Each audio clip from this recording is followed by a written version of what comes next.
우리는 오늘 이 본문에서 조금 여러 주 머물러 서 있습니다. 지난주에는 조금 원색적으로 여러분들에게 설교를 했습니다. 강한 바람 같은 소리와 불의 혀같이 갈라지는 그 말씀을 통해서 우리의 신앙은 가장 기본적으로 듣는 데서부터 믿음이 생기고, 우리의 언어는 그렇기 때문에 어떤 것을 들려줄까 하는 것에 대해서 우리가 고심할 수밖에 없다는 것을 함께 나누었습니다. 예수님의 제자들은 그렇게 녹록하지 않은 그런 상황 속에 놓여 있었습니다. 자신들이 스승으로 알고 모시고 따랐던 예수님은 로마의 법정에서 십자가 처형을 당하게 됩니다. 결국 십자가 처형을 당한 예수 그분을 그들은 이제 더 이상 만날 수 없게 되고, 그들은 각자 자기의 원래의 삶의 자리로 되돌아가고 말았습니다. 그리고 부활하신 주님이 그들에게 찾아오셔서 40여일 동안 그들과 교제하면서 그들은 다시 모였습니다. 그리고 그 부활하신 주님께서 그들에게 부탁하신 말씀이 있었고, 그들은 그 말씀을 붙잡고 하나님의 약속이 성취될 때까지 그들은 오직 기도에 힘썼습니다. 하지만 그들에게 다시 찾아오셨던 그 주님은 이제 그들에게서 완전히 떠나셨습니다. 그들의 시야로 볼 수 없도록 사라지셨고, 그들의 손으로 만질 수 없고, 그들이 마주하고 대화할 수 없이 그 예수님은 사라졌습니다. 결국 그 제자들에 모였던 120여 명의 사람들뿐만 아니라 예수님을 따랐던 사람들은 그들의 삶의 방향을 잃어버리고 말았죠. 그들이 어떻게 살아야 할지 그들은 근본부터 흔들리기 시작했습니다. 그리고 그들에게 놓여진 그들의 삶 앞에 자신이 없었습니다. 그들로는 교회가 생길 수도 없었고 교회는 유지될 수도 없습니다. 그들에게 주님의 부활하신 그 주님을 만나는 사건과 견줄 만한 특별한 하나님의 역사가 없는 한 그들로서는 교회가 세워질 수 없었죠. 그런 그들에게 하나님께서 특별한 역사를 베푸신 사건이 오순절 성령 강림 사건이었습니다. 그리고 이 오순절 강림 사건으로 말미암아서 복음서를 통해서 성육신하신 그 예수님께서 이 땅에서 하나님 나라의 도래를 선포하시고, 이제 하나님의 백성들을 불러 모으시던 그 말씀이 선포됐던 복음서에서 이제 21권의 서신서, 이 땅에 실제로 교회가 세워지고 교회가 교회로서 존재하고 유지되며 그 사명을 감당하는 그 사이를 이어주는 가장 중요한 사건이 오순절 성령 강림 사건입니다. 이 사건이 빠져버리면 예수님의 그 복음서와 이제 서신서 사이는 연결될 수 없는 논리적인 한계, 그 구렁텅이에 빠지게 되는 사건이 오순절 성령 강림 사건인 것입니다. 누가는 이 오순절 강림 사건을 아주 특별하게 묘사해 주고 있는데, 그것은 세 가지로 묘사하고 있다는 사실이죠. 강한 바람 같은 사건이었습니다. 불의 혀같이 갈라지는 사건이었고, 성령의 말하게 하심을 따라 각 나라의 언어로 그들은 말하게 되었다는 것이죠. 그런데 그 사건을 어디로부터 왔다고 기록하고 있냐면 하늘로부터 강한 바람 같은 성령이 임했다고 말합니다. 그들에게 있어서 마가의 다락방에 갇힌 폐쇄된 공간 속에 120여 명이 모여 있었습니다. 그들의 지붕이 유리창으로 만들어지지 않는 한 그들에게는 하늘이 보이지도 않았고, 하늘의 느낌도 그들에겐 없는 폐쇄된 공간에 있었다는 사실이죠. 누가는 하늘로부터 왔다고 말하며 고대인뿐만 아니라 지금 우리들도 분명하게 인간의 한계를 우리가 인정한다면 인간의 생명의 원천을 쥐고 있는 건 인간에게 있지 않으며 우리 인간 밖으로부터 그 생명이 하늘에 있다고 그 원천이 감추어져 있다고 믿었던 그 사람들에게 있어서 지금 하늘은 그 말을 의미하고 있는 것입니다. 그 제자들은 이제 스승이 그들에게서 사라지고 이제 삶의 방향을 잃어버렸고 이제 이 땅에서 그들이 다시 어떻게 살아가야 할지 삶의 그 기력을 다 쇠해버린 잃어버린 그들에게 다시 그들에게 생명이 들어왔습니다. 그 생명은 강력한 생명의 체험이었습니다만 그것은 그들에게서 만들어진 것이 아니라 하늘로부터 외부로부터 그것이 왔다고 지금 누가가 기록하고 있고 그 하늘은 하나님께로부터 왔다는 것이죠. 호련히 임했다고 말합니다. 인간의 계획, 인간의 예상, 인간의 한계를 뛰어넘어 하나님께서 하나님의 시간에 하나님께서 역사하신 사건이라는 걸 누가는 호련이라는 단어 속에서 설명하고 있는 것이죠.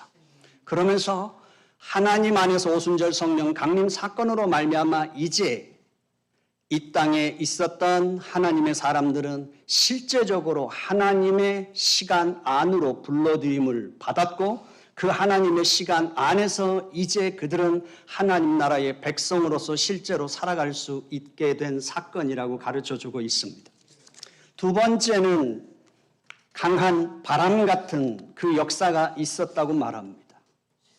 결국 그 강한 바람은 얼마만큼 그 생명의 역사를 몰고 왔는지, 강력하게 몰고 왔는지를 설명한다는 것이죠. 바람은 쉽게 설명되지 않습니다. 눈에 보이지 않고 손에 잡히지 않습니다. 하지만 겨울이 지나고 이른 봄부터 불어오는 바람은 이 땅을 녹이게 되고 그리고 이 세상 만물의 모든 생명을 다시 소생시키며 생명 활동을 역동적으로 일으키는 것이 바람입니다. 그러나 늦가을부터 겨울이 오면서 그 바람은 생명을 사그러들게 만들고 그 바람의 역할이 바로 그 생명과 직결되어 있다는 걸 지금 누가는 보고 있다는 사실이죠. 강력한 태풍 같은 바람도 있고 순풍도 있지만 분명한 건 바람은 생명과 직결되어 있다는 것을 말하고 있으며 그 강력한 바람 같은 성령의 역사로 말미암아 그들이 예상할 수 없고 그들이 거부할 수 없는 강력한 하나님으로부터 생명의 역사가 그들에게 임했다는 사실을 누가가 말하고 있죠. 불의 혀같이 갈라지는 역사도 마찬가지입니다. 결국 그들이 있는 곳에 실제 불이 임했다면 그 집은 타버렸겠죠.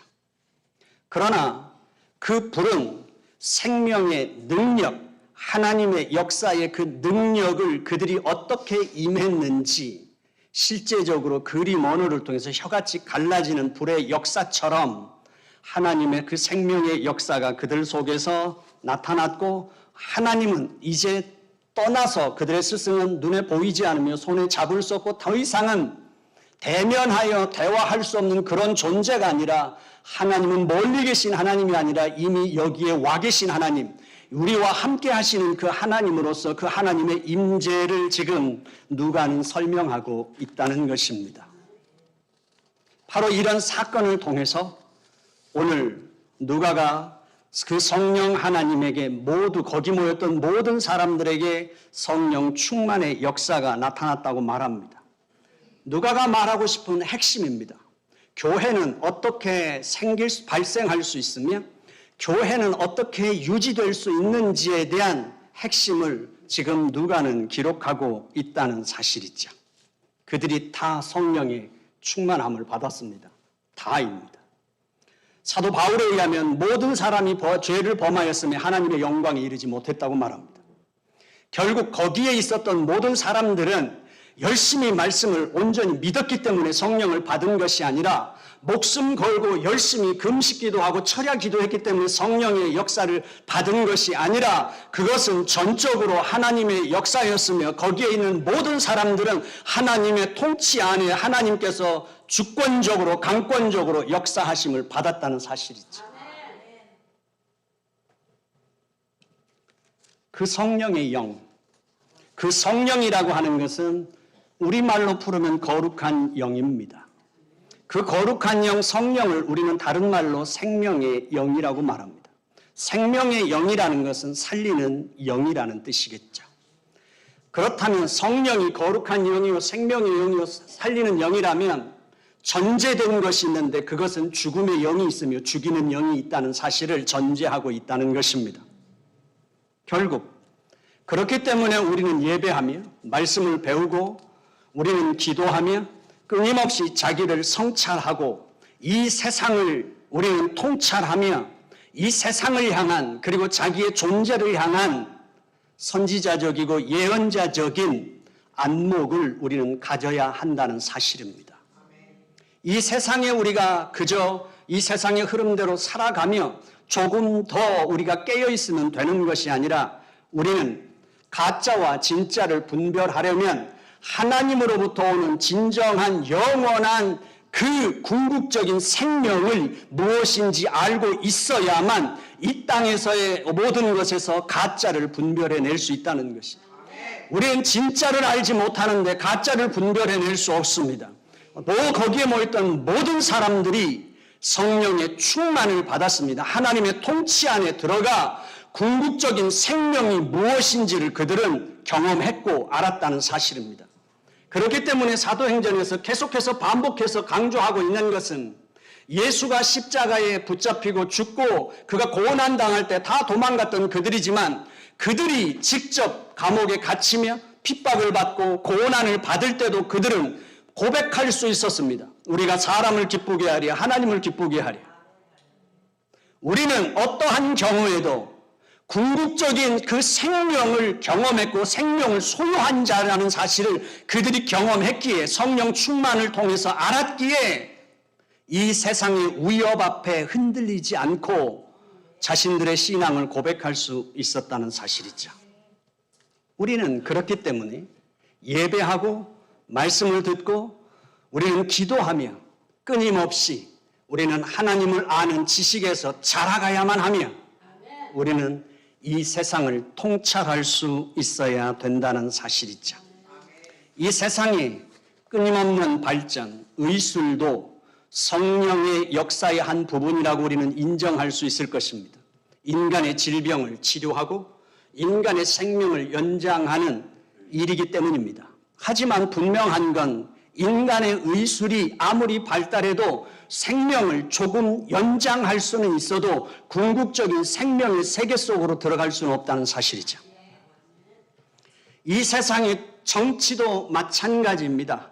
한 국가의 지도자의 결정이 결국은 국가를 활성화시킬 수도 있지만 인간 속에 끊임없는 죄를 반복하는 일의 역사도 끊을 수 없다는 사실이죠. 인간의 죽음에 대한 문제를 정치가 해결할 수 없다는 것입니다. 정치가 필요 없다는 것이 아니라 정치의 한계, 인간의 한계를 말하는 것입니다. 종교도 마찬가지입니다. 우리는 끊임없이 개혁을 외치고 있습니다. 그러나 가톨릭 교회에서 루터가 종교 개혁을 했던 것을 기억해 보십시오. 500년밖에 지나지 않은 이 세상의 역사 속에 그 짧은 시간임에도 불구하고 그 부패에서 개혁을 주도했던 그 교회들이 500여 년이 지나는 시간 동안 우리는 어떻게 변해 있는지를 확인해 보십시오. 근대 세계사 속에서 새로운 인간에게 평등과 인간의 정의를 외치며 일어났던 공산의 혁명은 또 역사 속에서 어떻게 실패했는지도 우리는 확인해 볼 수 있다는 사실이죠. 그렇기 때문에 초기 기독교인들은 꿰뚫어 봤습니다.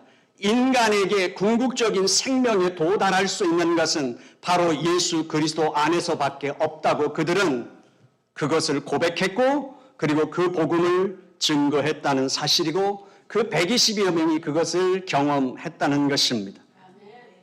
결국 우리는 그것을 확신하는 사람들이고 그것을 삶의 토대로 삼고 살아가는 사람들입니다. 두 번째, 모든 사람에게 성령의 충만을 받은 사건과 함께 성령의 말하게 하심을 따라 모든 사람들이 다른 언어를 말했다는 사실이죠. 사도행전에 보면 15개 지방 아니면 국가의 이름이 거기에 기록되어 있습니다. 누가가 왜 기록해놨을까요? 각기 다른 언어로 말하겠는데 갈릴리 그 촌 사람들이 아람어밖에는 할 줄 몰랐던 그들이었습니다. 그런데 그들이 성령의 충만하심을 입어 그들이 다른 나라의 언어를 최소한 15개 국가나 지방의 사람들이 자기 일부 모든 자기 언어로 그것을 들을 수 있었다는 사실이죠. 누가는 왜 이걸 기록했을까요? 한국교회는 이런 은사들을 개인화시켰으며 개인의 신비체험이나 카타르시스 정도로 전락시킨 것이 사실입니다. 그것이 필요 없다는 것이 아니라 지금 방언이 지금도 일어날 수 있느냐 없느냐를 말하는 게 아니라 누가가 왜 여기에서 이것을 기록하고 있느냐 하는 거예요. 창세기 11장에 보면 결국은 자연 재해로부터 스스로 인간이 인간을 보호하기 위해서 바벨탑을 쌓습니다. 그것이 자연 재해로부터 인간이 스스로 보호하기 위해서 그 거대한 토목공사를 통해 바벨탑을 쌓았지만 그 바벨탑은 곧 인간의 분리를 가져왔고 그 인간의 분리는 언어의 혼잡을 가져왔습니다. 언어를 흩트게 됐습니다. 그런데 지금 누가가 사도행전에서 기록하고 있는 건 바로 그 언어의 소통이 일어나기 시작했다는 것입니다. 그 언어가 통하기 시작했고 그 언어의 통함은 인류가 서로 연결되어 한 가족으로 나아갈 수 있는 길이 열렸다는 사실을 지금 누가가 기록하고 있다는 것이죠. 오늘 우리에게 있어서 여러분들은 믿으십니까? 주의 복음이 인류를 하나님 안에서 한 가족으로 다시 화합시킬 수 있는 인류의 공통의 언어가 될 수 있다는 사실을, 그 복음이 이제 하나님 나라가 이 땅에 도래하고 영원한 그 하나님의 나라의 완성이 이루어질 때까지 영어가 아니라 그 다른 언어가 아니라 복음이 인류의 보통의 언어로서 존재할 수 있으며 인간의 한계와 인간의 분리와 인간의 차별의 모든 벽을 뛰어넘어 인간이 소통할 수 있는 인간의 보통 언어로서가 복음이라는 사실을, 그래서 우리는 복음을 증거하는 것을 확신하십니까? 생명을 생명답게 할 수 있는 언어 복음입니다. 인간을 살릴 수 있는 언어 복음입니다. 인간을 치유하는 언어가 복음입니다. 인간을 서로 연결하며 함께 공존하고 함께 살아갈 수 있도록 화합시킬 수 있는 것이 바로 복음이라는 것입니다. 지금 한국교회는 그 역할을 하고 있을까요? 보수와 진보의 극단적인 두 양분화되어 정치인도 국민도 도로에 나와서 쏟아져 나와 극한 대결을 벌이고 있는 이 대한민국에 교회는 교회의 역할을 할 수 있을까요? 보수냐 진보냐가 아니라 누가 잘했느냐 잘못했느냐가 아니라 지금 대한민국에 대하여 교회는 이 복음의 언어를 내어놓을 수 있는 교회일까 하는 것입니다.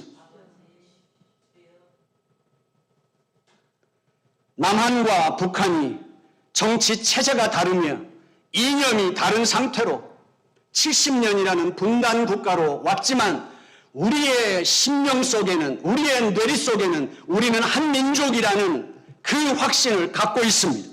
그리고 우리는 통일을 꿈꾸고 있습니다. 그렇다면 교회는 남과 북의 체제의 한계를 뛰어넘어 이념의 한계를 뛰어넘어 우리는 남과 북이 만날 수 있는 그 복음의 언어를 지금 우리는 갖고 있느냐 하는 것입니다.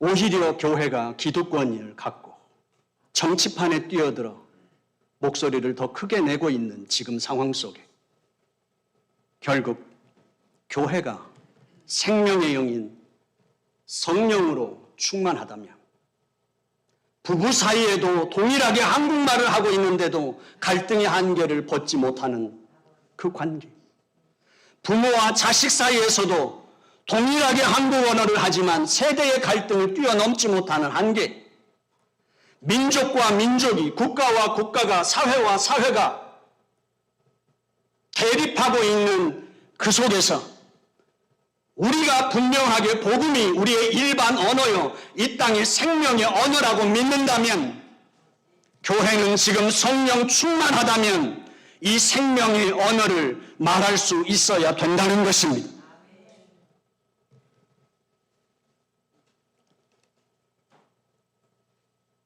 예루살렘에 모였던 흩어져 있던 그 유대인들이 오순절 성령 강림 사건을 통해서 그들에게는 두 가지의 특별한 반응을 보였습니다. 12절 말씀에서는 그들은 놀랐습니다. 13절 말씀에서는 어떤 사람들은 조롱했습니다. 술에 취했다고. 대낮부터 술에 취했다고 조롱했습니다. 이 두 가지의 반응은 교회의 정체성을 분명하게 가르쳐주고 있다는 것입니다. 교회가 복음의 언어를 갖고 있고 복음의 능력을 행사할 수 있다면 세상은 놀랄 것입니다. 교회가 분명히 세상의 정치와 철학과 교육을 통해서 인간화를 통해서 그 세상이 추구하는 것과 성령의 역사로 말미암아 태동한 교회, 성령의 역사 가운데 유지되고 발휘되는 그 교회가 그 세상의 꿈과 다른 꿈을 갖고 있다면 세상은 분명히 놀랄 것이고, 우리는 종말론적인 하나님의 통치를 기다린다면 세상은 소망적일 것입니다. 가장 간단하게 말한다면 죄인이 용납되는 세상, 인간의 이 세상에서의 그 어떤 구별과 차별을 뛰어넘어 모든 인간이 인간의 존엄성이 유지되고 그 존엄성이 지켜지는 그런 꿈. 더 성경적인 한 예화를 든다면 아버지 밑에서 속썩이지 않고 아버지에게 효도를 다했던 모범생인 큰아들뿐만 아니라 아버지에게 유산을 먼저 받아 나가서 탕자의 삶을 살고 인간의 존엄이 땅에 떨어진 그 한 둘째 아들, 그 아들이 돌아왔을 때 잃어버린 아들이 돌아왔다고, 죽은 줄 알았던 아들이 살아 돌아왔다고 기쁨으로 충만해지며 잔치를 베풀던 그 아버지의 마음을 가진 세상, 그 세상을 교회가 품고 있다면, 그 아버지의 마음을 선포할 수 있고 그 아버지의 마음을 기다리는 교회라면 세상은 놀랄 것입니다. 그것이, 그 아버지의 마음의 꿈을 가진 것이 저는 하나님 나라를 꿈꾸는 교회의 꿈이라고 확신합니다. 그럴 때 우리는 축복함의 그 영광 속으로 들어갈 수 있고 그 기쁨 속에 함께 할 수 있을 것입니다. 우리가 그런 꿈을 꿀 때, 우리가 그 꿈을 붙들고 우리가 아버지의 마음을 지켜갈 때 세상은 너무 이상적이라고 조롱할지도 모르겠습니다. 너무 허황된 것이라고, 뻔히 난 결정을 갖고 있는 인간에 대한 이미 결정론을 갖고 바라보는 그 세상에서는 교회를 향해서 조롱할지도 모르겠습니다. 술에 취한 자들이라고, 현실적이지 않다고 조롱할지 모르겠지만 분명한 것은 우리는 그 아버지의 마음에 붙잡혀 있는 사람들입니다. 예수님과 함께 이미 함께 죽었으나 우리는 그와 함께 다시 살게 될 것을 꿈꿉니다. 십자가의 처형에 던져졌던 그를 우리는 그리스도로 믿습니다. 그의 죽음은 인간의 실패가 아니라 하나님의 어린 양의 죽음이었음을 우리는 믿습니다. 그리고 우리는 그의 부활하심 속에서 인간의 궁극적인 영원한 생명의 빛을 본 자들입니다. 그리고 우리는 술에 취한 자들이 아니라 그 아버지의 마음의 나라를 꿈꾸며 오늘도 함께하는 사람들이라는 사실이죠. 우리 길벗교회 여러분들에게 성령 하나님의 역사하심이 함께하기를 주님의 이름으로 축원합니다. 기도하겠습니다. 하나님 아버지, 이 시간 주님을 예배할 수 있는 은총을 허락해 주심을 감사합니다.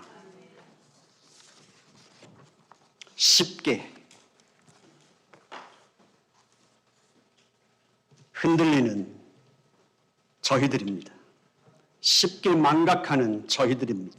쉽게 치우치는 저희들에게 사순절이라는 절기를 통해서 다시 저희들이 있어야 할 자리로, 저희들이 걸어야 할 길로 다시 불러 세우시는 시간을 주심을 감사합니다. 우리가 인식하든지 인식하지 못하든지 확신에 찬 고백을 할 수 없을 만큼 확증을 갖고 있지 못하다 하더라도 주님은 말씀하십니다. 성령이 아니고는 하나님을 아바 아버지라 부를 수 없으며 예수를 그리스도라 신앙 고백할 수 없음을 성경은 말합니다. 하나님 아버지 성령의 말하게 하심을 따라 그들이 각 나라의 언어를 말했던 것처럼 오늘 이 자리에 와 있는 그 모든 사람들이 성령의 인도하심을 따라 이 자리에 온 줄로 믿습니다. 성령의 역사하심을 따라 아버지를 찬양했으며 성령의 강권하심을 통해 우리는 우리의 삶을 하나님 앞에 두었음을 고백합니다. 그리고 우리는 성령의 역사하심 속에서 우리의 예배를 받으실 분은 오직 하나님 한 분밖에 없음을 우리가 이 시간 고백할 수 있게 하심을 믿습니다. 하나님 아버지, 우리에게 뿌리를 두지 말게 하여 주시옵시고 하나님의 말씀에 서게 하여 주시옵소서. 사도행전에서 끊임없이 말씀에 흥황하였더라, 말씀이 이루어졌더라, 끊임없이 누가가 그 하나님의 역사하심은 하나님의 나라의 도래가 말씀에 의한 역사였음을 끊임없이 기록하고 있듯이 우리도 삶을 주의 말씀 위에 두게 하여 주시옵소서. 예수님의 이름으로 기도드려 싸움나이다. 아멘.